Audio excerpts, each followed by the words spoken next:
all 1,800 of them got it, they can order more. What we specifically have, yes, help me out, thank you.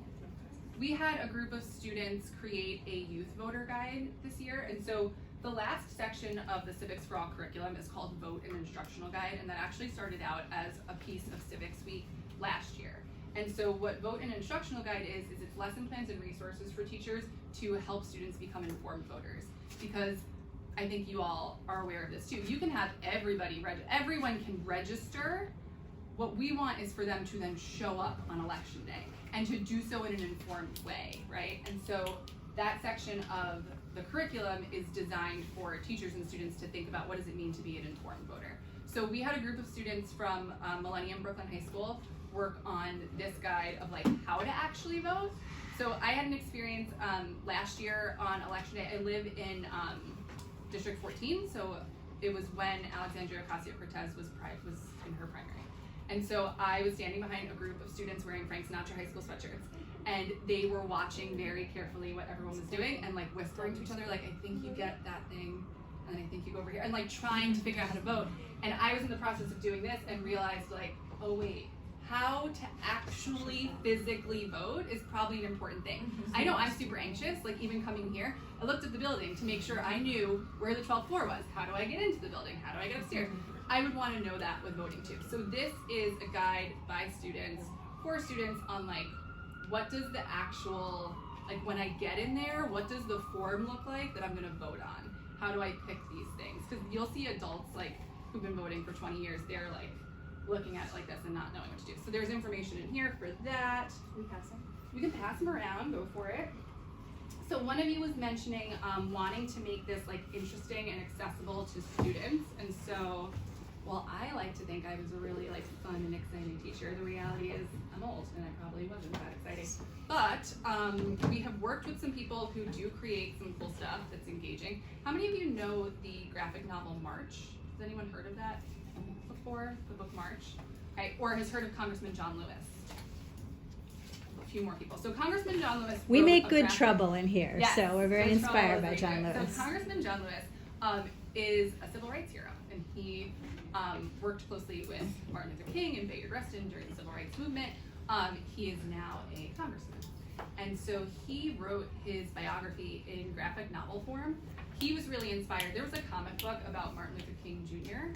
In the 50s, and John Lewis read that book and was really inspired by Dr. King's work, and so started working with him and so on and so forth. And so when he got older, he had an intern working for him named Andrew Iden, who was inspired by that story and helped John Lewis write his autobiography in a graphic novel.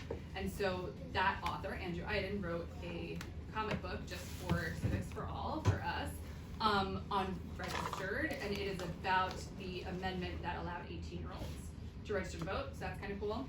For our younger students, we have something called Action Activist, which is a comic book that explains to them how New York City government works, which I think some of us could use, both as adults, as students.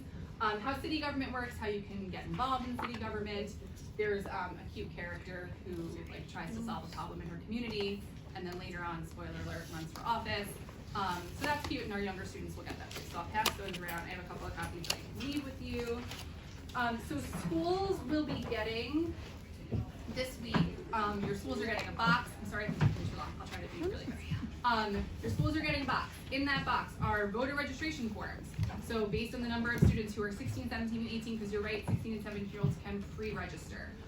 Something that is important for those of you who may not know to share with your classmates is that on that registration form, it will ask them for their social security number or their driver's license number. If they do not have it, they can still register to vote.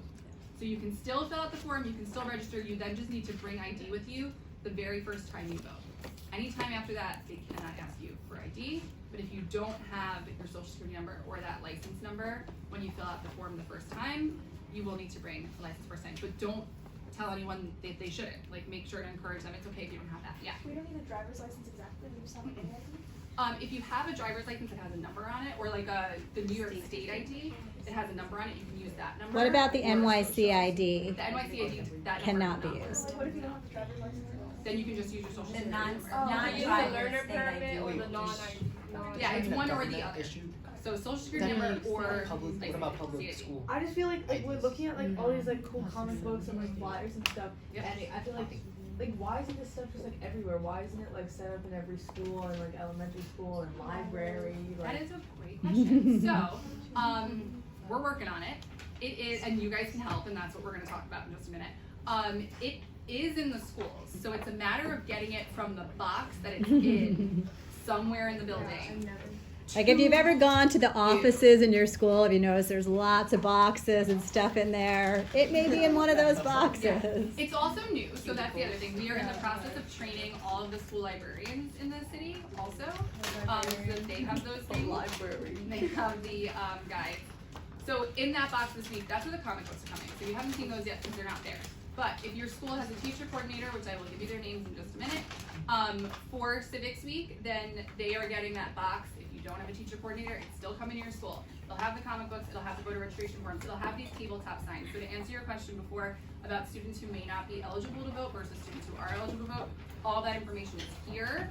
So we encourage teachers to make sure students are aware of this information before they fill out the form. So those are in there too. For those of you who are helping with your registration drive, this is an important thing to make sure that you have up. If you're doing it like table style, make sure to have this on your table. You're gonna get pens in that box. There's directions for your teacher because the voter registration forms don't do us any good if we don't get them back. And so there's very specific instructions the teacher has to follow. They put them back in the box. We make sure we can pick them up. They fill out a form for me so that I know they have them. So they're getting those things. You're getting some posters in your school that schools are invited to put up and have students add to, like my voice matters because, my vote matters because. You're getting stickers because who doesn't love stickers? Things just to try to. I have stickers for you today. I actually made stickers as like just an aside. I just printed put 1 million of them, literally 1 million into the world. I'm not so happy about it. So take those, take some stickers. You're also gonna get some cute like photo booth props. So if you are helping out at your school student voter registration drive, this stuff seems like aside, we want people to vote and register to vote. Like, is this really that exciting? Everyone loves a good Instagram picture or whatever, right? So like, they register to vote, we put these out, it starts to become exciting. Some stickers, just things to try to attract attention. The idea with like all this flashy stuff is to get people to come over to where you are so that they will register to vote. So if you have questions about that or where this is going in your school, I'll help you with that.